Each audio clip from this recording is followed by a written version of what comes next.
Chers étudiants, bonjour, Aldric Calal, je pense que tout le monde me connaît, président et fondateur du groupe d'hydroéducation. J'ai décidé de prendre la parole aujourd'hui pour m'adresser à vous et uniquement à vous. Je sais que tout le monde est confiné et justement je souhaitais vous faire partager un peu mon avis sur la question et éventuellement, si je puis me permettre, vous encourager à travailler évidemment, à étudier, à lire, mais également à écrire et à faire de telle sorte que vous puissiez vivre cette période comme une période tout à fait exceptionnelle et une période pendant laquelle justement vous allez être capable de retrouver des sensations totalement différentes. Puisque c'est ce qui m'arrive moi personnellement, je trouve que cette période est assez unique. Évidemment, je souhaite courage au personnel de santé, énormément de courage aux familles et aux gens qui sont touchés par la maladie et par ce virus, et je souhaite que tout cela s'arrête le plus rapidement possible. Mais comme je suis quelqu'un de positif, je pense que l'adversité est une manière de nous éprouver et que durant cette épreuve, nous sommes à même d'essayer de trouver autre chose, d'inventer, d'innover, de créer, et je pense que ce moment est tout à fait favorable. Alors, euh, je ne voudrais pas vous donner des conseils, mais plutôt des éclairages. Alors, pour celles et ceux qui vont me suivre, je vais essayer de parcourir un petit peu l'étendue de certaines idées qui sont les miennes et dont je voudrais vous faire profiter, justement. Euh, et donc, ce mot confinement qui revient sans cesse dans les journaux, sur Internet, je me suis dit, après tout, il pourrait servir de base. Confinement est un mot en 11 lettres. Il y a 7 consonnes et 4 voyelles à l'intérieur de ce mot. Alors, il faut savoir que ça fait 64% de consonnes et 36% de voyelles. Et pour la petite histoire, la voyelle E est la voyelle la plus utilisée dans la langue française. En revanche, c'est la consonne S qui est la plus utilisée. Or, elle n'est pas dans le confinement. Heureusement, puisque S est aussi le symbole de la répétition et de la pluralité. Espérons que cela ne dure pas trop longtemps, vous m'avez compris. Donc je vais commencer par la lettre C et faire une chose tout à fait simple, prendre chaque lettre et essayer de vous dire un petit peu comment je vois les choses. Alors la première lettre, évidemment, c'est la lettre qui me donne l'occasion encore plus de parler de création. Qu'est-ce que ça veut dire créer? Tout le monde peut créer. Il n'y a pas des créateurs d'un côté et des non-créateurs de l'autre. Vous pouvez créer. J'ai envie de dire, vous devez créer. Que signifie créer? Créer signifie être capable de se projeter à l'extérieur de soi-même ou, à l'inverse, au très fond de soi-même pour aller chercher des choses qu'on n'a pas l'habitude de trouver. Et comment peut-on créer lorsqu'on est chez soi? Il me semble que la plus simple manière de faire est d'écrire. Je vous conseille, je vous propose d'écrire. Paul Valéry, dont vous connaissez en général assez peu l'existence, un vague nom comme ça, personne qui est né en 1871 et qui est mort en 1945, en juillet 1945, Paul Valéry avait pris pour habitude de se lever tous les matins assez tôt, mais pas trop non plus, 7 heures du matin, et d'écrire tous les matins. C'est-à-dire que tous les matins, c'était son côté un petit peu répétitif, organisé. Il écrivait de 8 heures du matin à midi, sans aucune forme d'interruption possible. Et pendant toutes ces années d'écriture, il a pu faire appel aux idées qui étaient les plus fécondes, les idées du matin, puisque le matin on est reposé, et en même temps on a encore un pied, on a encore on va dire la fin de notre histoire de la nuit, le début de celle de la journée qui commence, et donc on a une sorte de lien comme ça entre la nuit qui s'évanouit et le jour qui commence.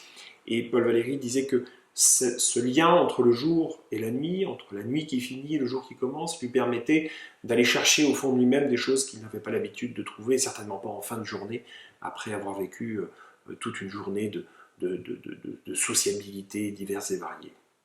Donc ce que je vous conseille, c'est d'écrire, de prendre du temps le matin, d'écrire, de vous concentrer sur quelques écrits, et si vous avez du mal à trouver l'inspiration, alors je vous propose un ouvrage, Opium, pas sûr qu'on voit très bien, Opium, donc la drogue, on est bien d'accord, qui est un ouvrage de Jean Cocteau. Opium est le journal d'une désintoxication. Jean Cocteau était intoxiqué à l'opium, il se droguait donc. Jean Cocteau a à peu près tout essayé ce qu'il peut y avoir sur Terre. Et dans cet ouvrage que vous trouverez sur Internet, j'ai choisi de parler de choses que vous pouvez trouver sur Internet facilement. Il y a beaucoup de phrases, il y a beaucoup de choses qui sont intéressantes et qui donnent matière à réfléchir. L'une de mes favorites dans cet ouvrage, qui est une phrase qui m'inspire beaucoup et qui me permet de trouver de nouvelles idées, de pouvoir justement écrire de nouvelles choses. Il dit « Vivre, c'est une chute horizontale. » Vivre, c'est une chute horizontale. C'est dans Opium, dans les pages à peu près 60 à peu près. Et qu'est-ce que cela signifie? Cela signifie que lorsque l'on vit, on se dirige naturellement vers la mort, mais en même temps, si c'est une chute, puisque mourir, c'est effectivement l'apothéose de cette chute, l'acmé de cette chute, c'est-à-dire le summum de cette chute. Comme cette chute n'arrive jamais, puisqu'on s'en rend compte, c'est le principe de vivre, on ne se rend compte absolument jamais de l'arrivée de la mort, c'est donc horizontal, c'est-à-dire qu'on a le sentiment qu'on est sans arrêt en train d'être sur le point de peut-être un jour mourir, mais en même temps on vit, et on vit à 100%, 200, 300, 400%.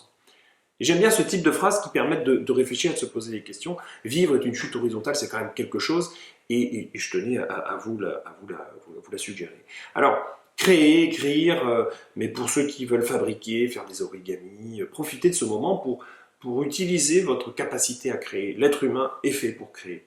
L'art est une des conditions d'existence de l'être humain, indiscutable. Deuxième lettre, et là on rentre un peu dans du dur, le « O ». Alors j'avais plusieurs choix et j'ai choisi d'utiliser le mot « obéir ». Obéir parce que les Français n'aiment pas obéir. Obéir parce que tout le monde a en tête, même s'il ne l'a pas lu, et s'il ne l'a pas identifié, la phrase de Delattre de Tassigny qui dit « ne jamais subir ». Tout le monde vit dans l'après-deuxième guerre mondiale, l'occupation, le fait qu'il faille à un moment donné essayer de se battre contre un occupant et donc de désobéir aux règles qui avaient été imposées par le maréchal Pétain et les milices françaises et le gouvernement qu'il y avait à l'époque. Et donc, les Français adorent désobéir. Alors certains font remonter ça plus loin, et notamment à la Révolution française, au fait que nous ayons coupé la tête à notre roi. Je pense qu'obéir est une force. Je pense qu'obéir est quelque chose de remarquable. Et il ne me semble pas inutile d'obéir. Et j'aimerais pour cela m'appuyer sur le contrat social de Rousseau. Alors, je vais être simple, je ne veux pas vous faire partir tout de suite et vous donner envie de ne pas rester là et à écouter la suite. Contrat social, alors j'adore évidemment les livres, je suis bibliophile, vous avez là sous les yeux une édition, je vais essayer de vous montrer originale du contrat social. Je ne sais pas ce qu'on voit exactement à l'écran. Et alors, dans le livre premier, chapitre 3, il est question du droit du plus fort.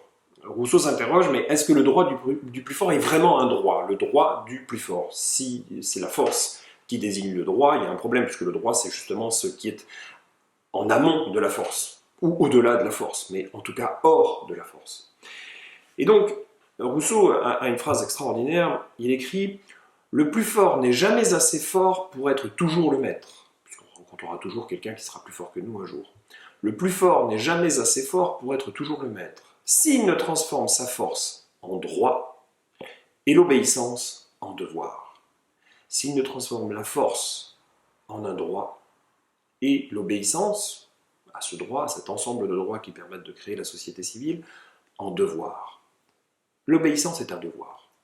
Alors évidemment, je ne vous demande pas d'obéir bêtement à des gens qui pourraient avoir des idées absurdes, des sectes ou des gourous, ou des personnes qui auraient pour objectif de vous vouloir du mal, ou vouloir du mal à vos amis, à votre famille, etc. Là n'est pas l'idée. Je pense qu'il faut obéir à la loi. La loi est au-dessus de tout. On peut contester la parole du président de la République, on peut se dire qu'ils se sont trompés, ils auraient dû, il fallait, etc. Peut-être, peut-être. Aujourd'hui, une décision a été prise. Il n'y a que les gens qui ne prennent pas de décision qui mettent le pays en péril. Les gouvernements qui sont les plus faibles, qui sont les plus mous, sont ceux qui mettent les pays en péril. Les gouvernements qui sont les plus forts et qui ont une décision qui est sage, et on peut penser qu'en France les décisions sont quand même sages, J'espère qu'on ne compare pas la France à des pays autoritaires, non démocratiques, totalitaristes, et il y en a beaucoup sur notre planète, et j'y reviendrai dans quelques minutes, au rang desquels on peut citer, même si j'aime beaucoup ces pays-là, la Chine, la Russie par exemple, et nombreux pays de cet acabit. La France n'est quand même pas de cet acabit-là. Obéir consiste tout simplement à intégrer les règles, à faire avec, et puis à jouer avec ces règles de telle sorte de pouvoir produire à nouveau quelque chose d'autre. Ce confinement est une nécessité évidemment pour le personnel soignant, et ils sont nombreux à le dire. Nous devons obéir et nous devons respecter, et là il y a un autre mot qui arrive, le mot respect, nous devons respecter les institutions françaises, je pense que c'est indiscutable. Vous devez également obéir, me semble-t-il, à tout un tas de règles qui ne sont pas forcément bien établies, règles familiales, vos enseignants qui vous donnent des cours à apprendre, des exercices à faire. Si l'on conteste toujours tout, on vit dans une grande difficulté, puisque, et j'en arrive à ma troisième lettre, qui est la lettre N de confinement, on en arrive à tout nier. J'ai choisi le terme nier, négation. Parce que, à force de désobéir, on nie. On dit ce n'est pas vrai. On a une attitude qui est inintéressante. Parce que, certes, douter est bon, et je vais vous parler d'un auteur que j'aime beaucoup qui s'appelle Montaigne. Le doute est capital. Mais le doute est capital s'il est constructif. Le doute est capital s'il vous entraîne vers des voies qui sont des voies de dépassement, des voies de recherche, des voies scientifiques, des voies qui vous permettent de mieux comprendre le monde. Pas de nier ce qui est dit, de suivre les théories du complot sans se poser de questions. Le doute est intéressant. Alors, je voudrais vous présenter une édition extraordinaire des essais de Montaigne. Les essais de Montaigne ont été repris, suite notamment à un voyage en Italie qu'a fait Montaigne. Là, j'ai une édition qui est assez intéressante et qui permet de se projeter dans le monde de Montaigne. C'est l'édition qu'on appelle de 1588. Alors, c'est un très bel ouvrage. Je ne sais pas si on voit encore bien, mais c'est couverture en veau, puisque c'est de la peau d'animal, rassurez-vous, de l'animal décédé évidemment, et le livre est en parfait état, alors qu'il a 4 siècles et demi, et c'est un tel plaisir. Alors évidemment à la vidéo on ne voit pas, mais l'odeur de ce livre est incroyable. Alors, je sais que je fais des choses et je dis des choses qui sont un petit peu étonnantes et que vous n'aurez pas forcément l'habitude de voir, mais je le dis, voilà, toucher ce genre d'ouvrage est extraordinaire, et je prends beaucoup de plaisir à toucher ce genre d'ouvrage. Alors, c'est assez fragile, hein, il est dans une boîte, puisque il faut le protéger notamment de la lumière et de l'air qui est souvent de mauvaise qualité.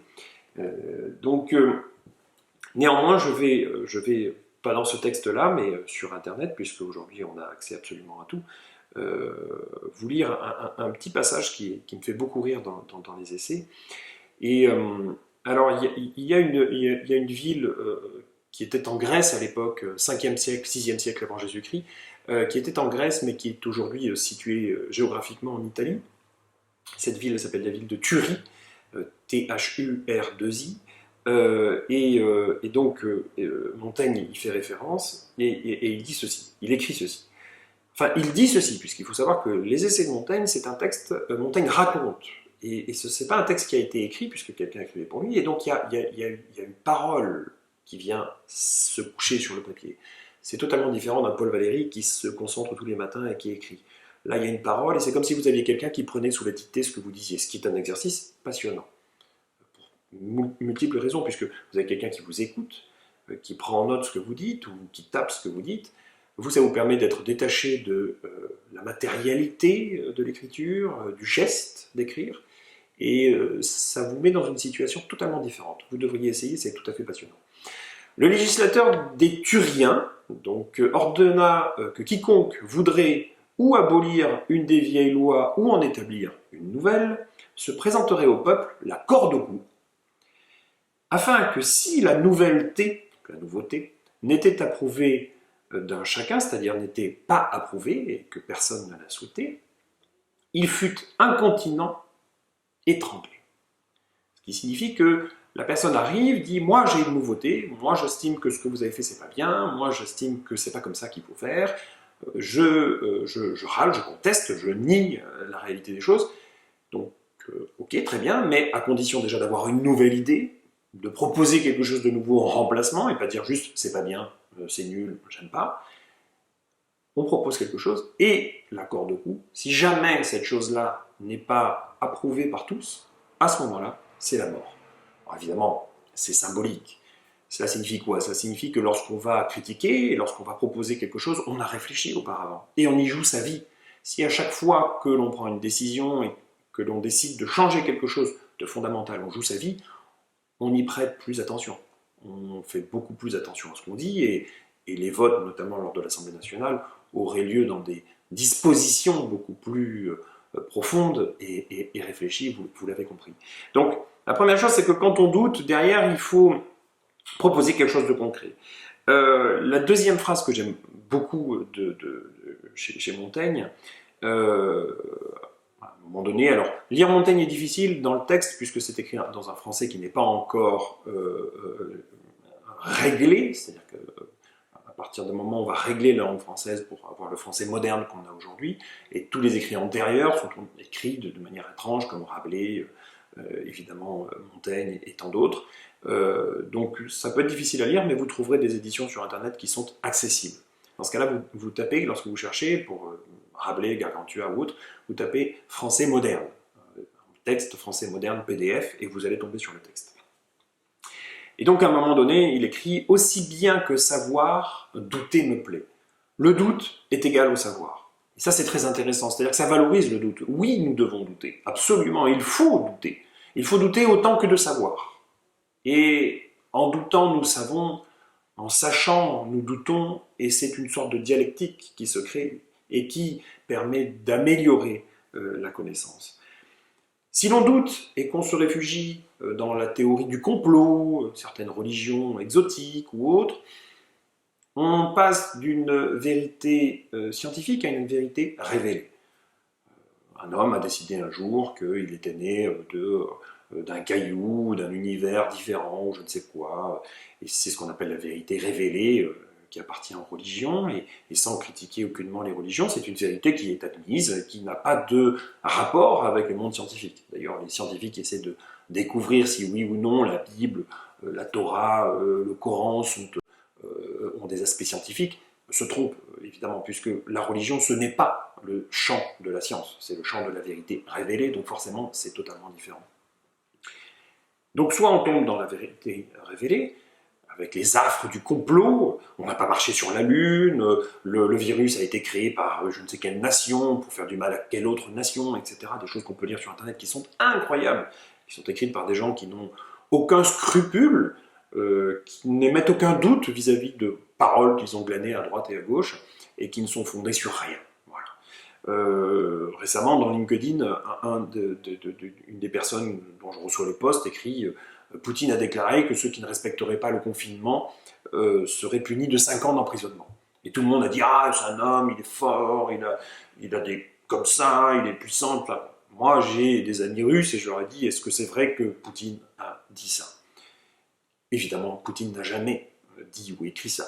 Poutine a dit que les personnes qui rentreraient de l'étranger, qui ne respecterait pas le confinement, et qui rendrait quelqu'un malade, et si cette personne devait mourir, serait alors jugée et pourrait risquer jusqu'à 5 ans d'emprisonnement. Ce qui est totalement différent. Ce qui n'a rien à voir avec Poutine a dit 5 ans d'emprisonnement si tu sors de chez toi pour acheter ton pain. Ça n'a rien à voir. C'est ça la fake news, c'est ça la théorie du complot, c'est ça la vérité révélée et pas la vérité recherchée, scientifique. Donc, si vous avez quelque chose à faire sur Internet, c'est de chercher tout ça. Des fois, c'est pas facile, hein, j'avoue. Hein, des fois, on peut douter de tout. C'est pour ça qu'il faut retourner à la source, essayer d'aller au plus proche possible de l'origine du fait. Montaigne disait les faits, encore les faits, toujours les faits. Voilà, les faits. Il faut retrouver les faits. J'ai un auteur que j'aime beaucoup, qui est mort à 31 ou 32 ans, qui s'appelle Vauvenargues, qui a écrit très peu de choses. Cet auteur a écrit notamment l'introduction à la connaissance de l'esprit humain, suivi de réflexions et de maximes. Je ne sais pas très bien si on voit. Vauvenargues, un auteur du sud de la France qui a eu beaucoup de mal à aller à s'installer à Paris pour pouvoir profiter de l'émulation intellectuelle de Paris, et qui a, qui a attrapé une maladie assez rapidement et donc qui est mort très vite.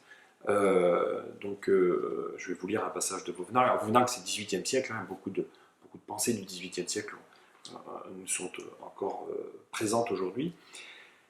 La netteté est l'ornement de la justesse, mais elle n'en est pas inséparable. Tous ceux qui ont l'esprit net ne l'ont pas juste. Il y a des hommes qui conçoivent très distinctement et qui ne raisonnent pas conséquemment. Leur esprit trop faible ou trop prompt ne peut suivre la liaison des choses et laisse échapper leur rapport. Esprit trop faible qui ne suit pas la liaison des choses, la corrélation entre les choses. Ceux-ci ne peuvent assembler beaucoup de vues et attribuent quelquefois à tout un objet ce qui convient au peu qu'ils en connaissent. La netteté séduit et l'amour-propre aveugle. Il est affligeant de considérer combien de causes différentes peuvent nous donner l'esprit faux. Qu'est-ce qu'écrit Vauvenargues au milieu du XVIIIe siècle? Une chose très simple, il dit « Attention aux biais cognitifs, attention aux fausses causes, aux impressions de cause, des relations de cause à effet. On a l'impression que c'est parce que ceci est arrivé que cela provient. Souvent c'est faux. Il peut y avoir plusieurs causes, il peut y avoir des causes cachées, il peut y avoir une répétition dans le process et on a l'impression que c'est lié alors que ce n'est absolument pas lié. Il faut faire très attention à cela et s'interroger toujours. Quelle est la cause de cela? Je vous raconte une anecdote. Un jour, je regardais une émission et à un moment donné, sur Internet, et à un moment donné, les protagonistes se disputent, etc.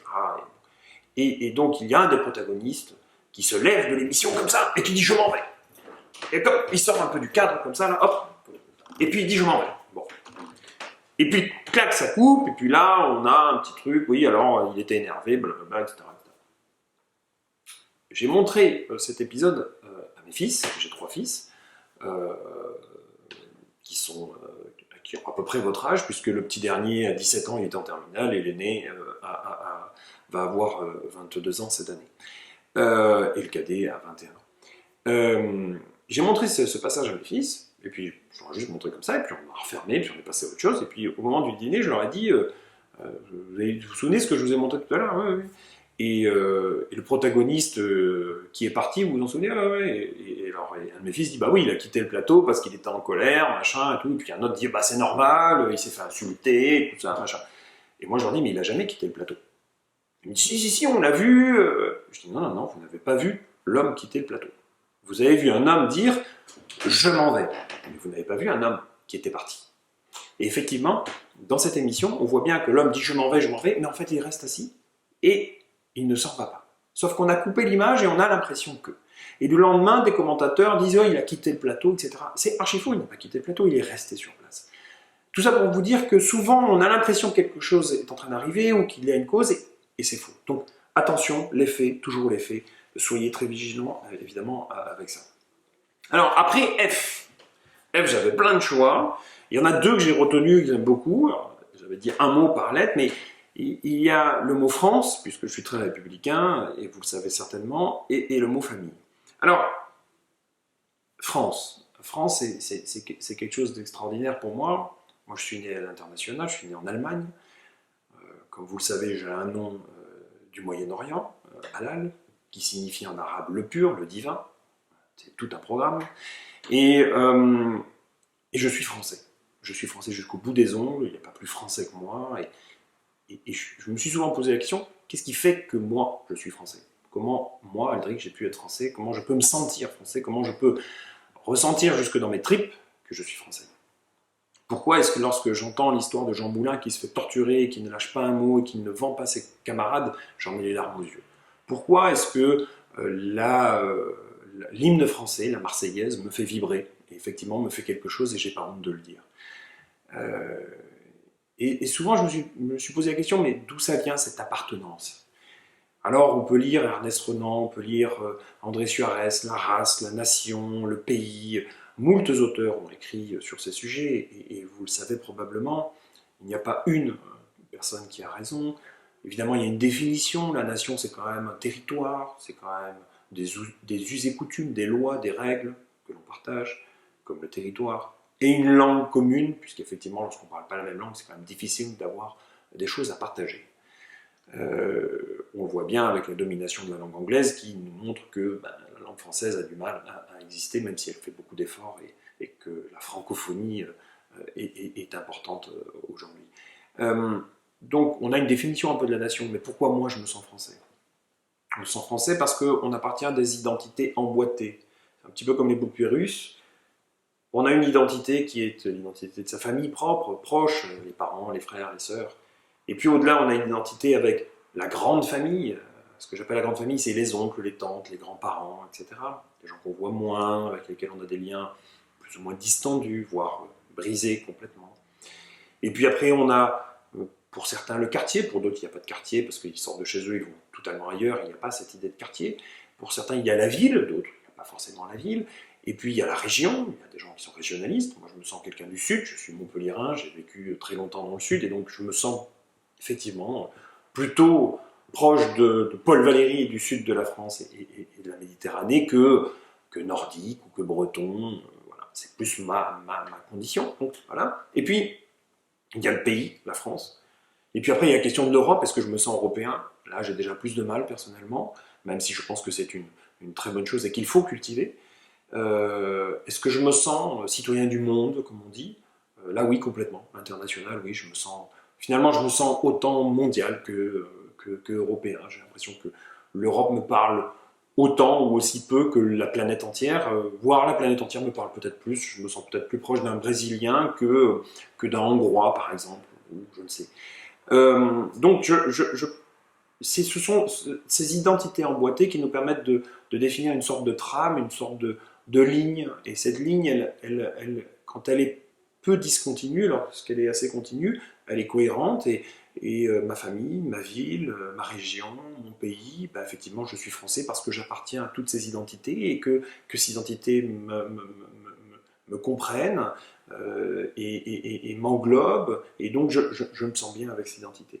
Je ne saurais vous conseiller par rapport à cela de réfléchir à cette chose-là et d'essayer de définir pourquoi vous vous sentez français. Alors personnellement, j'ai aussi une histoire, puisque je pense que l'histoire est importante. Il y a des gens qui ont une histoire d'exil, et des gens qui ont une histoire de migration, il y a des gens qui n'en ont pas du tout. Alors moi j'ai les deux, dans ma famille j'ai une partie bien franco-française et une partie qui vient d'ailleurs, de loin. Et cette partie-là elle-même est découpée en de nombreuses petites parties. Mais dans ma partie purement française, j'ai un de mes aïeux, puisque c'est mon arrière-grand-père, donc le père de mon grand-père, qui est mort pendant la Deuxième Guerre mondiale dans un camp de concentration. Il s'appelait Laurent Duviols, et il a organisé la résistance avec Pierre Brossolette dans le sud de la France. Il a eu le droit à beaucoup évidemment de torture lorsqu'il s'est fait attraper par la Gestapo à Montpellier, et puis il a été déporté et il est mort au cours de sa déportation. Et donc cette mort en déportation, cette trace qu'il a laissée dans l'histoire, me rappelle que mes aïeux ont fait quelque chose pour la France et m'attache automatiquement à l'histoire de la France, m'attache automatiquement à ce qui s'est passé dans notre pays, et sans aucun jugement, je me sens appartenir à cela.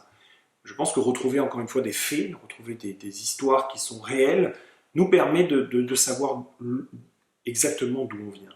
Si on racontait toutes les histoires, peut-être sur mes aïeux du côté international, du côté Moyen-Orient, j'ai du sang de multiples pays dans les veines, peut-être que je me sentirais d'un petit peu de tous ces pays, mais je n'ai pas la connaissance de ces ancêtres-là. La connaissance qui est la mienne, c'est la connaissance de ce qui s'est passé en France. Et donc je pense que chacun doit se poser cette question-là pour savoir qu'est-ce qu'est à sa manière d'être, comment il vit être français. Évidemment, pour nos étudiants qui sont étrangers, la même question par rapport à leur pays d'appartenance. Et puis, il y a des gens qui vivent en France et qui se sentent malgré tout allemands, italiens, américains, etc. C'est la même question. J'ai utilisé la France parce que je suis français et qu'on est en France, mais ça pourrait très bien être, et que c'est la lettre F, mais ça pourrait très bien être un autre pays. J'aimerais vous lire un petit passage, encore une fois, de Paul Valéry, sur un livre qui s'appelle Propos sur... alors, avec la... je ne vois pas très bien là, mais... Propos sur l'intelligence. Là aussi, c'est tout un programme. Un petit passage que j'aime bien, sur la question des identités emboîtées, qui me semble assez bien exprimer les choses. Chacun de nous est une pièce de quelqu'un de ces systèmes, ou plutôt appartient toujours à plusieurs systèmes différents, emboîtés. Et il abandonne à chacun d'eux une part de la propriété de soi, comme il emprunte de chacun d'eux une part de sa définition sociale et de sa licence d'être, la liberté d'être. Nous sommes tous citoyens, soldats, contribuables, hommes de tel métier, tenants de tel parti, enfants de telle religion, membres de telle organisation, de tel club. Faire partie est une expression remarquable. Nous sommes en quelque sorte, par le refouillement et l'analyse de la masse humaine qui se font toujours plus précis et minutieux, devenus des identités bien définies. Vous pourrez continuer, c'est tout à fait passionnant. Propos sur l'intelligence de Paul Valéry. Faire partie est une expression remarquable. Je suis parfaitement d'accord, évidemment. Lettre I. Internet. Internet. Vous les jeunes, vous êtes nés avec Internet. Moi, 45 ans, je suis né avant Internet. Pour moi, Internet est une nouvelle technologie. Pour vous, c'est une ancienne technologie. Un monde nous sépare. Un monde nous sépare. Pour moi, Internet, c'est la troisième révolution. Première révolution, la naissance de l'écriture. La capacité à mettre ses idées sur le papyrus, sur la plaque que l'on grave. C'est une manière d'exprimer, d'objectiver quelque chose de manière étonnante. L'écriture. Deuxième révolution, la capacité à rendre cette écriture accessible à tous, évidemment, Gutenberg, l'imprimerie. Du jour au lendemain, des milliers d'ouvrages, des centaines de milliers d'ouvrages vont pouvoir être publiés. D'aucuns disent que dans les premiers siècles, donc 15e siècle, des millions de livres seront publiés, puisqu'il y a des espèces de calculs qui sont faits. Là aussi, encore l'effet est toujours l'effet. Ces calculs me semblent un peu exagérés. Je pense qu'on parlera plutôt de centaines de milliers de livres, ce qui est déjà beaucoup pour l'époque. Aujourd'hui, on est à des millions de livres. L'imprimerie permet de diffuser le savoir. L'imprimerie n'oblige plus de connaître par cœur. L'imprimerie permet de vraiment envoyer une connaissance qui vient d'un pays à un autre pays. C'est un mouvement remarquable qui a permis, évidemment, le siècle des Lumières en France et la naissance de la pensée rationaliste. Et enfin, Internet. Non seulement Internet est une sorte d'imprimerie géniale qui permet de diffuser, mais en plus, elle est virtuelle, elle est non-objet, c'est-à-dire qu'on n'a pas besoin d'avoir un livre, on n'a pas besoin de l'acheter, c'est gratuit, c'est accessible, c'est immense, c'est sans limite. On peut, en 2 secondes, trouver des informations pour lesquelles il aurait fallu peut-être des semaines de recherche avec une bibliothèque classique. Internet est une révolution pour un vieux comme moi. Vous, vous êtes né avec. Et vous profitez d'Internet avec votre manière de faire, comme vous avez l'habitude de vivre. Et donc, vous avez des habitudes. Ces habitudes, moi, je les classerai en 2 parties. Alors, c'est probablement un peu faible comme raisonnement, mais c'est le mien. Les parties actives et passives. Passive, c'est Netflix. C'est visionner des films et des vidéos à outrance. C'est intéressant, et je pense que c'est utile. Contrairement à ce que pas mal de gens disent, François Truffaut, Godard, tous les grands cinéastes ont passé des heures, des jours entiers à regarder des films, à les critiquer. Et donc le plus grand cinéaste qui existe encore, qui est Bertrand Tavernier, le dit, il faut se nourrir de tous les films, il faut tout voir, tout penser, tout ressentir pour pouvoir critiquer mieux et comprendre. Mais là, on est passif. On regarde un film, on est passif. Notre intelligence est légèrement mise de côté, l'émotion se substitue à notre intelligence, l'émotion, la sensation, tout ce que l'on ressent avec force, et c'est ce qui nous nourrit, c'est ce qui nous plaît, hein, de la même manière que lorsqu'on écoute de la musique, on est emporté, mais on est quand même assez passif. On peut peut-être se libérer et rêver, mais on reste passif. Et puis il y a l'Internet actif. Je vais lire des choses sur Internet, je vais me renseigner, je vais évidemment aller chercher des choses, je vais découvrir des choses, je vais découvrir un musée, même sur Internet, et même si là on est sur une vidéo, il y a une sorte d'interaction. Je vais écouter un livre lu sur Internet, écouter une émission d'un auteur que j'aime bien, ou de quelque chose qui me semble tout à fait intéressant. Je vous conseille vraiment France Culture, hein, je sais que ça fait très intelligentsia parisienne, mais France Culture, vous avez des sujets qui sont abordés, mais qui sont totalement 360 degrés, vous avez absolument de tout.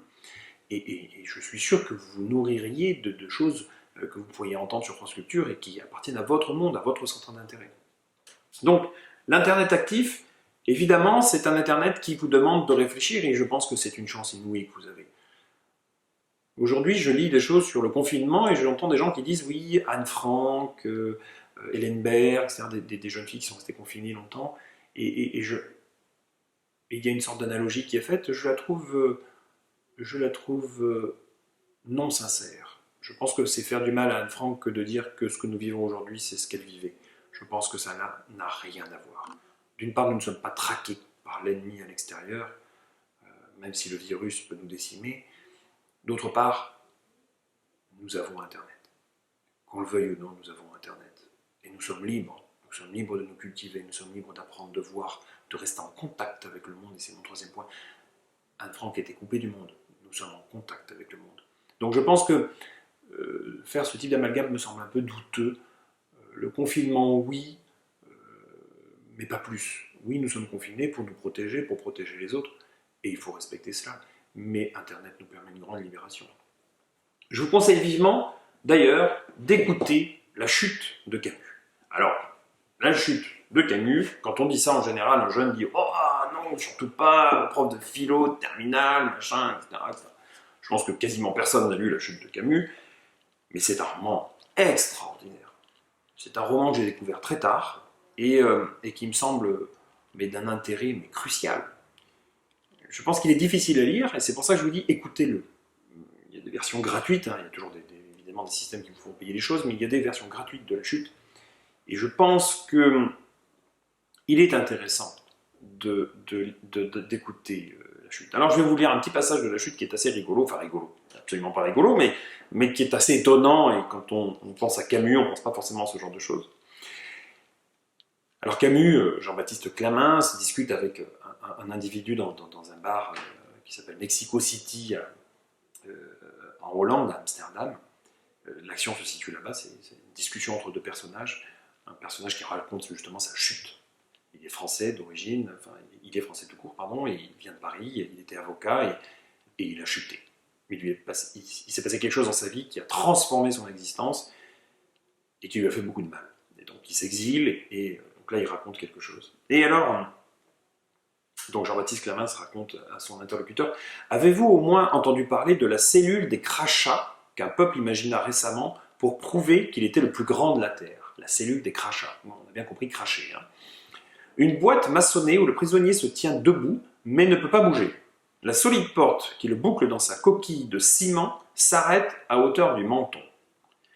On ne voit donc que son visage sur lequel chaque gardien qui passe crache abondamment. Le prisonnier coincé dans sa cellule ne peut s'essuyer, bien qu'il lui soit permis, il est vrai, de fermer les yeux. Maigre consolation. Eh bien ça, mon cher, c'est une invention d'homme. Ils n'ont pas eu besoin de Dieu pour ce petit chef-d'œuvre. Je m'arrête là. Je trouve que ce passage est assez étonnant. On entend toujours de la littérature un petit peu ronflante. Là, on parle de crachat sur le visage d'un homme relié à la religion, ou en tout cas à Dieu, qui n'est pas forcément la religion. Je vous conseille vraiment La chute. Difficile à lire hein, comme roman, je le maintiens. À écouter, je pense qu'il peut être tout à fait passionnant. Et tant d'autres d'ailleurs. Internet le permet. Lettre N. La nature humaine. La nature humaine. La nature humaine, tant à dire sur cette nature humaine, et vous en êtes des représentants. Je vais essayer d'aller vite, je voudrais juste lire ce qui nous préoccupe tous, et qui, particulièrement pour les Français, est un sujet de discussion, et qui est la liberté. Alors, je vais à nouveau Paul Valéry, ensemble de textes qu'il a écrits, qu'il a regroupés sous 4 volumes, qui s'appelle Variété. Là, je suis dans le volume premier, Variété, premier volume, et je suis dans les premiers chapitres, un chapitre qui s'appelle Au sujet d'Adonis, dans lequel il est question d'art, évidemment. La liberté est si séduisante, elle l'est si particulièrement pour les poètes, elle s'offre à leur fantaisie avec des raisons à ce point spécieuses et dont la plupart sont solides. Elle se pare si proprement de sagesse et de nouveauté, et nous presse, par tant d'avantages dont on voit difficilement les ombres, de revenir sur les règles anciennes, d'en considérer les absurdités, et de les réduire à la pure observance des lois naturelles de l'âme et de l'ouïe, qu'on ne sait d'abord que lui opposer. Paul Valéry est un auteur qui est un petit peu difficile à lire. Page 58, je vous conseille vraiment d'y revenir. Un raisonnement spécieux ou une idée spécieuse est une idée qui a l'air d'être compliquée ou bonne ou belle et qui ne l'est pas en réalité. Voilà la signification des mots spécieux. La liberté est séduisante et elle crée le sentiment de pouvoir se départir des règles, de pouvoir mettre fin aux conventions sociales d'un claquement de doigts. Mais qu'en est-il en réalité ? Quel est le rôle du poète? Quel est le rôle de l'étudiant? Quel est le rôle du père de famille, de la mère de famille par rapport à cette liberté? Question évidemment vaste, et je ne veux pas prendre, déjà je prends beaucoup de temps, plus de temps pour y répondre. Je pense que grâce aux lectures, on peut nourrir cette réflexion-là, de la liberté. Qu'est-ce que vous devez faire? Qu'est-ce que vous avez le droit de faire? Pourquoi vous en êtes là? Et quel est le rôle de le découpage de votre journée? Mais je vais y revenir dans quelques minutes. Allez, étonnement. L'étonnement, la curiosité. Je crois que il faut être capable d'être curieux. Alors, il y a un petit ouvrage génial, Rémy Gourmont, complètement oublié, que vous trouvez sur Internet, Nouvelle dissociation. Alors, Rémy Gourmont est une espèce d'iconoclaste de la littérature. Alors, il écrit un petit passage, le dictionnaire, dans lequel il critique l'Académie qui n'a pas voulu accepter le mot esquinté dans le dictionnaire, bien qu'elle ait accepté le mot engueulé. Donc, et il s'en offusque, voilà, le dictionnaire, page 39, donc les nouvelles dissociations, je ne sais pas trop ce que l'on voit à la caméra, je vais présenter le titre là. Alors là, ce sont plein de petits passages faciles à lire, l'affaire des archives, le latin, on parle du latin justement, et autres, les oiseaux d'eau, le monstre, etc., l'amour, l'homme futur, intéressant, Rémy Gourmont, absolument à lire. L'étonnement et la curiosité ne viennent pas forcément de la rencontre avec un musée, d'amis et de choses que l'on peut vivre à l'extérieur de chez soi. Je vais vous raconter une histoire que j'ai racontée assez peu, et si je vous ennuie, je m'en excuse, mais pour ceux qui seront encore là, vous aurez donc cette histoire. L'histoire d'Aldric et de la lecture. Aldric, à 8 ans, ne lit pas, n'a jamais lu un livre, à 9 ans non plus, à 10 ans non plus, à 12 ans non plus, à 13 ans non plus, à 14 ans non plus. Jamais lu un livre. Je fais partie de ces jeunes qui n'ont jamais lu un livre. À 14 ans, je n'aime pas lire. Je trouve ça pénible, ça ne m'intéresse pas. Je suis nul en orthographe. Je suis en 3e au collège. Je ne suis pas forcément un bon élève. Un élève normal, un garçon, quoi. C'est-à-dire un mec qui ne travaille pas et qui de temps en temps essaie de se rattraper au dernier moment pour passer dans la classe supérieure sans trop de difficultés. J'aime bien les maths. Je suis assez fort en maths, mais ça s'arrête là. J'ai du mal à apprendre une poésie par cœur, puisque ça ne m'intéresse pas, et je déclarerai d'ailleurs depuis cet âge-là que je n'ai pas de mémoire, ce qui fait dire à tous les gens qui m'entourent que j'utilise ce prétexte pour ne pas me souvenir de ce qui a pu être dit ou fait. Donc je ne lis pas. Et puis, dans des circonstances tout à fait étonnantes, je vis l'enfermement. L'enfermement pendant 2 mois dans un espace assez grand, avec un jardin aussi, qui pourrait ressembler à celui-là. Enfin, là, il se trouve que je suis à Paris dans un appartement, mais qui pourrait ressembler à pas mal d'endroits dans lesquels vous vivez aujourd'hui. Je suis enfermé pendant 2 mois. Et dans cet endroit, il n'y a rien, très peu de gens qui passent. J'ai de quoi manger. Et il y a quelque chose de fantastique. Il y a un grand salon avec une grande bibliothèque. Des livres. Partout des livres. Beaucoup de livres. Ça ne m'intéresse pas, vous comprendrez aisément. Il y a une table de ping-pong dans un espace d'espace, et je m'amuse à jouer au ping-pong pendant les premiers jours. Et puis, jouer seul contre la table qui est à moitié relevée, ça a ses limites, on va dire. Et puis, je me dis, tiens, on va regarder ce qu'il y a comme livre, et puis je commence à lire les couvertures, le dos du livre. Le dos du livre, c'est cette partie-là. Et puis, j'en ouvre un, et puis ça ne m'intéresse pas, puis je referme, et puis j'y reviens. Et l'ennui est là. L'ennui, terrible ennui, et je suis à étonnement, j'aurais pu commencer par ennui. L'ennui est là, et je me décide à lire. Et je commence par le Père Goriot, ce qui n'est pas forcément le plus simple, mais... Et j'y prends goût.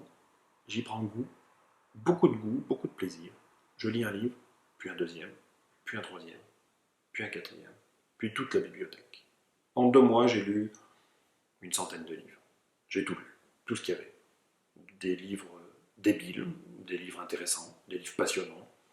J'ai découvert l'Atlantide de Pierre Benoît. J'ai découvert évidemment le Père Goriot. J'ai découvert moult sujets. J'ai appris sur le Vatican, notamment. Il y avait des livres sur le Vatican, des choses que j'ignorais complètement. Il y avait des livres sur la Deuxième Guerre mondiale, les grandes énigmes de la Deuxième Guerre mondiale, etc. Et depuis ce temps-là, je suis un fervent lecteur et je lis énormément. C'est donc dans l'enfermement, dans l'obligation de m'ennuyer, que j'ai découvert la lecture. Et je pense que ça, c'est incroyable. Et c'est ce que je souhaite finalement à tous aujourd'hui. C'est que vous profitiez de cet enfermement pour vous mettre à lire. Le M. Alors le M, j'avais plein de choix, mais il y en a un que j'aime beaucoup et j'aimerais parler de la mer en général. Pas la mer sur laquelle voguent les bateaux, mais la maman, celle qui nous a donné naissance, la matrice. Il y a 2 types d'individus sur Terre. Il y a ceux qui ont des contacts avec leur mère, qui ont identifié leur mère pour vivre avec elle ou la revoir, voir régulièrement. Et puis il y a ceux qui sont coupés de leur maman et qui n'ont pas eu l'occasion de la rencontrer, soit parce qu'elle est décédée, soit parce qu'elle est loin, soit pour 1000 raisons. Les premiers, évidemment, je vous encourage, si vous êtes avec votre maman, c'est de ne pas avoir peur, d'aller lui dire des mots doux et d'être tout simplement gentil, agréable et tendre avec elle. La matrice de votre vie, la chose la plus importante de votre vie, ne peut pas être ignorée, ne peut pas être conspuée, c'est inimaginable. La mère doit être intouchable à tous les niveaux. Alors, on peut s'engueuler avec sa mère, on peut ne pas être d'accord avec sa mère, mais je pense que la mère est quelque chose de fantastique, surtout quand on l'a, et celles et ceux qui ont leur maman, profitez-en, ne négligez pas ce moment. Vous devez impérativement, c'est vraiment un impératif catégorique, comme dirait Kant, aller lui faire des câlins, et puisque vous pouvez la toucher, en tout cas je l'espère, et j'espère que c'est le cas là où on se parle, allez la voir, profitez d'elle, je pense que c'est très important. Pour celles et ceux qui n'ont pas leur mère, il faut trouver des moyens de substitution. Je fais partie de ces gens-là, pour un tas de raisons. Depuis très longtemps, je n'ai pas de contact avec ma mère. Ça ne m'a pas empêché de vivre, ça ne m'a pas empêché d'être heureux. J'ai trouvé de la satisfaction et une substitution d'abord avec un personnage tout à fait inédit. Pendant un moment, je me suis dit, tiens, est-ce que personnages de la religion, des personnages énigmatiques, la Vierge pour certains, Jeanne d'Arc pour d'autres, etc., est-ce que cette personne, qui peut être à la fois femme, fille, mère, etc., peut avoir un sens? Moi, j'avais trouvé la mienne, je ne vous dirai pas laquelle puisque c'est intime, mais j'avais trouvé ma représentation qui m'a permis de compenser le manque. Et cette mère qui était la mienne était à mes côtés, et dans des moments un peu difficiles, j'avais l'impression que je pouvais lui parler. Et elle ne m'a jamais répondu, mais c'est comme ça, c'est normal. Et donc, je me suis trouvé cette mère tout seul. Et puis, l'âge venant, évidemment, la femme qui vous accompagne au quotidien, la femme qui nous accompagne, qui accompagne votre père, la femme qui vous accompagne vous peut-être, etc. La femme s'est un petit peu substituée à cela. Alors ça peut être tout à fait un reproche, évidemment, mais quelque part, la femme qui vous permet d'avoir des enfants ou de vivre votre vie de mari, ben c'est un peu une représentation. Alors là, s'il y avait un psychiatre, il me dirait, oulala, il mélange la mère et la femme, etc. Je ne mélange rien du tout, mais je dis que la représentation de la femme est intouchable, parce qu'elle est d'abord une mère, et je pense que c'est en cela que nous devons tous être féministes, au bon sens du terme. Pas féministes en disant que les femmes doivent ceci, être supérieures aux hommes, etc., la lutte des sexes, des genres, etc. J'ai beaucoup de mal avec tout ça. Non, la femme, nous devons respecter la femme de manière inconditionnelle, indiscutable. Et évidemment, il y a une différence entre la femme et l'homme, ne serait-ce que physiquement, on ne peut pas le nier. Aujourd'hui, nous savons que neurophysiologiquement, nous avons un cerveau qui fonctionne différemment, un cerveau qui est différent, ce qui ne signifie pas qu'il y en a un qui est plus ou mieux que l'autre. Différent, ça ne veut pas dire au-dessus ou en dessous. Différent, ça veut dire différent, ça veut dire juste autre. C'est tout ce que ça veut dire. Donc, la femme, la mère, nous devons la respecter. Alors, pour ça, j'ai deux choses à vous montrer. Une chose exceptionnelle que vous ne verrez quasiment nulle part. C'est une plaquette comme ça qui date de 1789. Hein. Cette petite brochure qui s'appelle Le bonheur primitif de l'homme a été écrite par une des premières féministes françaises qui s'appelle Olympe de Gouges, que quasiment personne ne connaît. Olympe de Gouges, je vous conseille vraiment de rechercher ce personnage extraordinaire, féministe, anti-esclavagiste, pour la liberté, pour l'égalité entre l'homme et la femme, à un moment où la femme ne peut pas s'exprimer, à un moment où tout ce que dit la femme ne peut être que léger, doux et absolument pas sérieux. Ouvrage extraordinaire sur le bonheur primitif de l'homme, proche des idées de Rousseau sur la nature de l'homme et sur le fait que, à la base, l'homme n'est pas mauvais par nature, au contraire. Je pense que vous pouvez trouver une édition peut-être pas forcément accessible intellectuellement, en tout cas, mais voilà. Olympe de Gouges, essayez de rechercher, essayez de regarder. Voilà un personnage tout à fait remarquable et qui est pour moi le féminisme, le beau féminisme, la réalité du féminisme. Et puis après, j'aimerais vous parler à nouveau Paul Valéry, décidément c'est la journée Paul Valéry. Il faut dire que pendant ces périodes de confinement, moi aussi je me suis mis à relire La Jeune Parc, qui est le poème le plus abouti de Paul Valéry, l'un de ses premiers, et qui est fantastique, et qui est une recherche de soi et une compréhension de l'intimité personnelle. Et là, je pense que je lis quelque chose qui est plutôt à l'attention des jeunes filles, puisqu'il est question d'une jeune femme qui devient ce qu'elle doit être, qui petit à petit arrive à une conscience personnelle de sa nature. Et je ne résiste pas à l'envie de vous lire quelques vers, c'est 512 vers de mémoire, je crois. Donc c'est un poème un peu long, mais facilement accessible. Longtemps sur mon visage envieuse de fondre, très imminente larme, et seule à me répondre, larme qui fait trembler à mes regards humains une variété de funèbres chemins. Tu procèdes de l'âme, orgueil du labyrinthe, tu me portes du cœur cette goutte contrainte, cette distraction de mon suc précieux qui vient sacrifier mes ombres sur mes yeux, tendre libation de l'arrière-pensée. Tendre libation de l'arrière-pensée. Je vous laisse prendre connaissance de La Jeune Parc, voilà, de Paul Valéry, fantastique. Accessible, vous l'avez sur internet, il est même expliqué ce poème, donc surtout allez le chercher, ne résistez pas à la tentation, en espérant que j'ai pu créer cette envie-là chez vous, d'aller regarder cela. Alors, après le M, nous avons le E de étudier. Étudier. Alors, à la base, j'avais envie de faire cette vidéo pour vous encourager à étudier, mais vous voyez que depuis le début, je fais un peu autre chose. Étudier. Étudier, c'est évidemment extraordinaire, c'est pas moi qui vais vous dire l'inverse, mais comment on fait pour étudier? Alors déjà, moi je vais vous donner des conseils très précis pour le coup, là on n'est plus sur des regards, mais vraiment des conseils.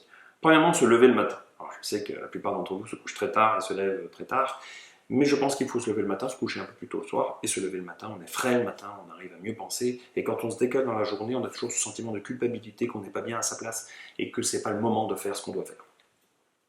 Se lever le matin, je vous propose 8 heures du matin, c'est pas trop tôt, et ce qui vous permet d'être efficace.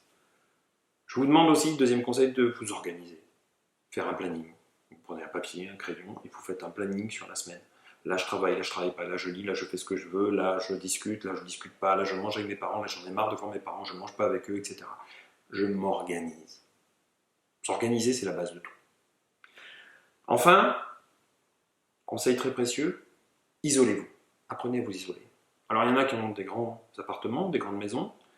Il y en a qui, comme moi, vivent à Paris de manière concentrée ou dans des grandes villes, avec des lieux plus petits. Apprenez à vous isoler. Isolez-vous physiquement. Mettez des chaises, des coussins autour de vous. Planquez-vous pour être tranquille. L'intimité, c'est ne pas être vu. L'intimité, c'est pas que je suis tout seul avec moi-même, c'est juste que les autres ne rentrent pas dans ma sphère. Vous devez avoir de l'intimité. Vous devez conserver cette intimité pour vous sentir bien, pour vous relâcher, pour vous parler à vous-même, pour ne pas être en représentation constamment. Vivre les uns sur les autres, c'est être en représentation, c'est être pour les autres quelque chose, c'est être d'abord le regard de l'autre, c'est fatigant. L'intimité permet de s'isoler. Là, je suis dans un bureau que j'ai entièrement équipé avec plusieurs appareils, etc., pour pouvoir filmer et faire des projections et autres. Les portes sont fermées, je suis tranquille, personne ne m'écoute. Je peux vous parler, me concentrer sur vous, sans avoir à subir l'écoute des uns et des autres. Isolement physique, se cacher, ne pas voir, faites un effort. Je pense que c'est très important et vous devez impérativement vous garantir cet espace. Même si vous êtes à plusieurs dans une pièce, planquez-vous, débrouillez-vous, trouvez le moyen de vous isoler. C'est ce qui vous permettra de mieux vivre ce moment-là.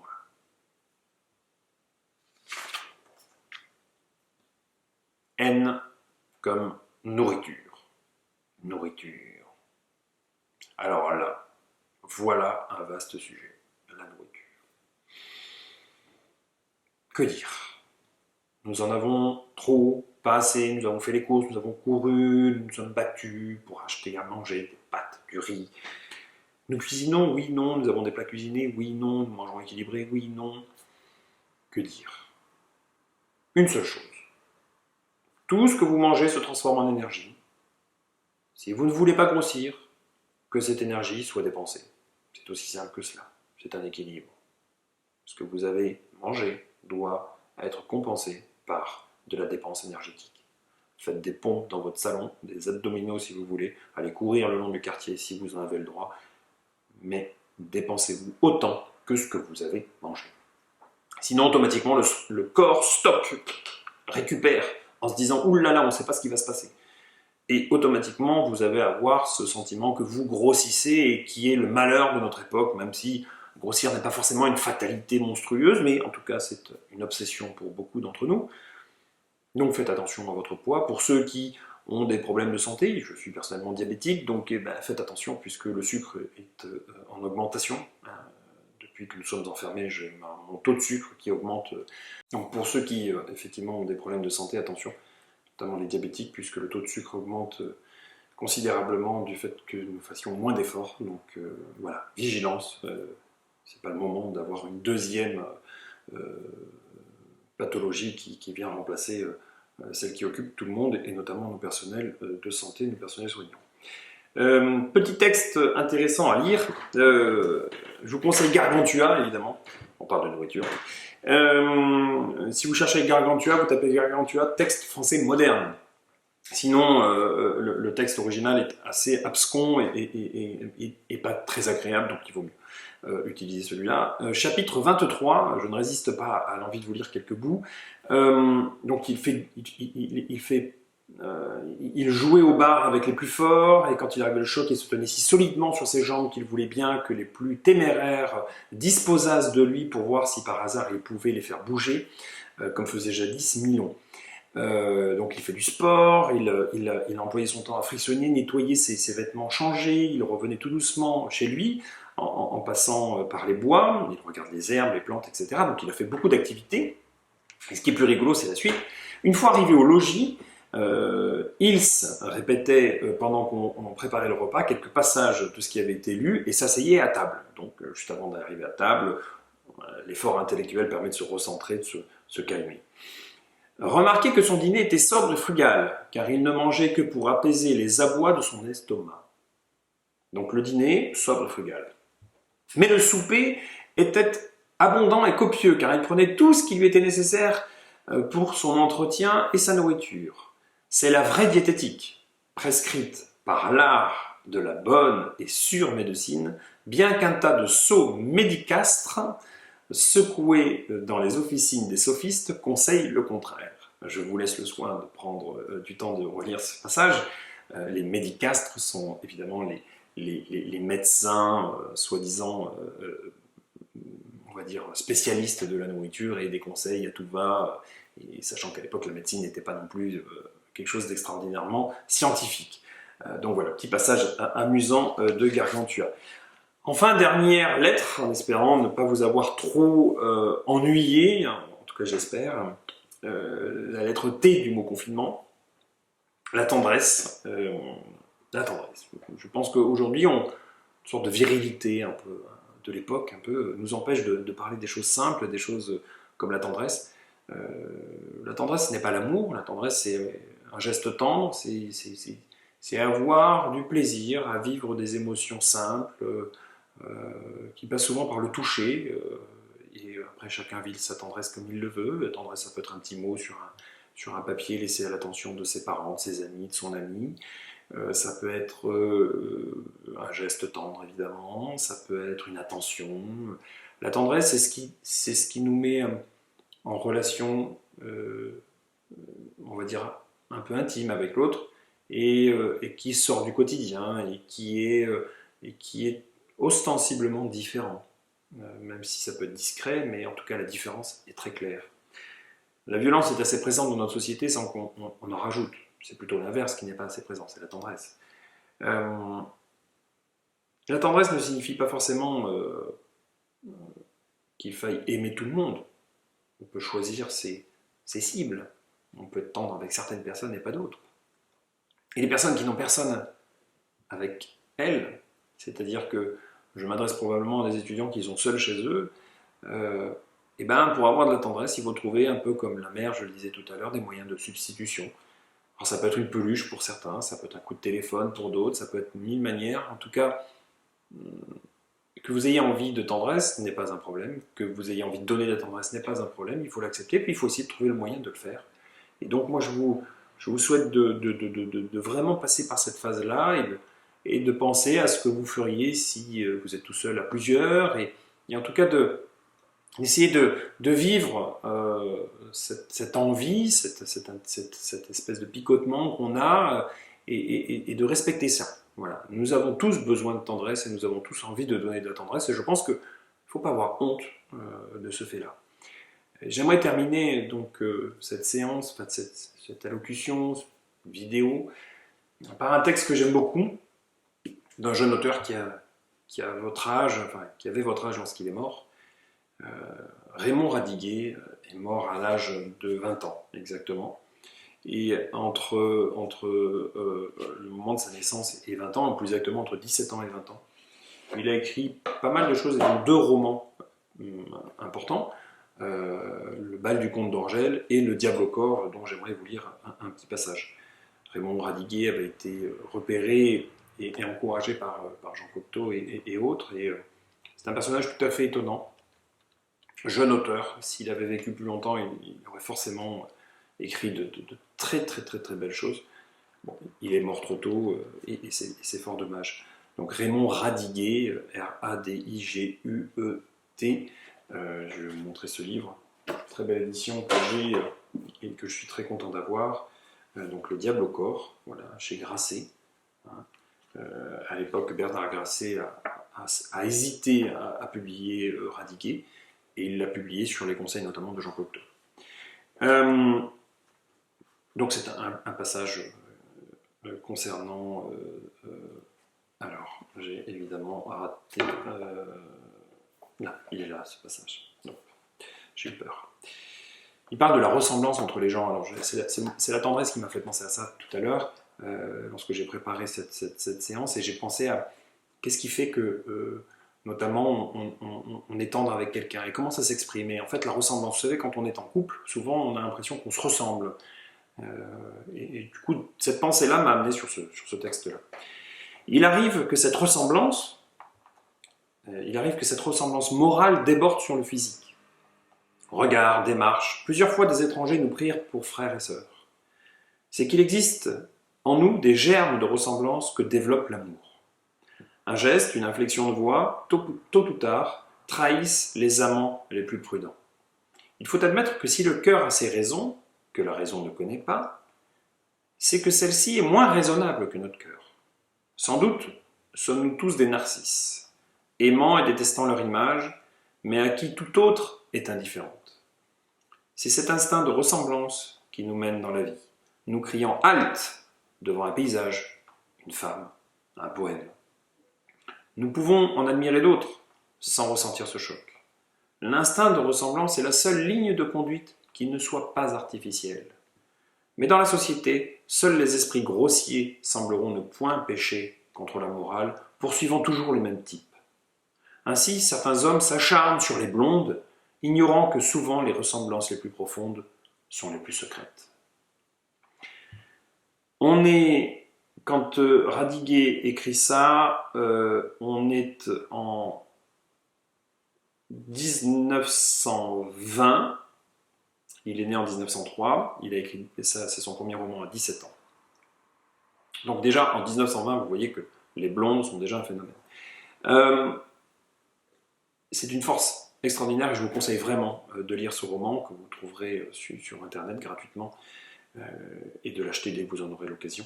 Là, vous aurez beaucoup de plaisir et après, on peut lire beaucoup d'autres choses évidemment, après chacun de lire ce qui l'intéresse. Et c'est pourquoi d'ailleurs j'ai évité pendant toute cette séance de vous dire lisez ceci ou lisez cela. Je vous ai montré des choses, j'ai essayé de faire au mieux avec la sensibilité qui est la mienne, avec le peu de professionnalisme qui est le mien concernant la vidéo, puisque ce n'est pas une habitude que j'ai. En tout cas, voilà, j'ai terminé cette série d'idées, de regards sur les choses, et j'espère que, étudiants, vous allez étudier, jeunes, vous allez vivre, et être humain, vous allez apprécier la vie comme moi je l'apprécie, et que vous allez pouvoir vous épanouir, et notamment dès que ce confinement sera terminé, que vous pourrez mettre à profit tout ce que vous avez fait pendant ce confinement, le montrer au monde, et notamment si vous avez écrit, peut-être le montrer à d'autres personnes, à vos enseignants, et en tout cas j'espère que vous allez vous porter bien, aussi bien pendant ce confinement, qui me donne l'occasion de cette vidéo, que après ce confinement, puisqu'après probablement je ne communiquerai plus avec vous de cette manière-là, puisque après les choses redeviendront normales, classiques, et la vie, j'ai envie de dire, reprendra son cours. Donc voilà, je vous souhaite une excellente journée, et beaucoup de plaisir, et de vivre en humain, de profiter de la vie, et de ne pas râler, de ne pas pester, d'accepter les choses telles qu'elles sont, et de vivre avec le plus grand plaisir possible. À bientôt, et bonne journée, bon courage, bon travail à tous, et veillez sur vos amis, vos parents, prenez soin d'eux, et espérons que cette pandémie se termine rapidement. À bientôt.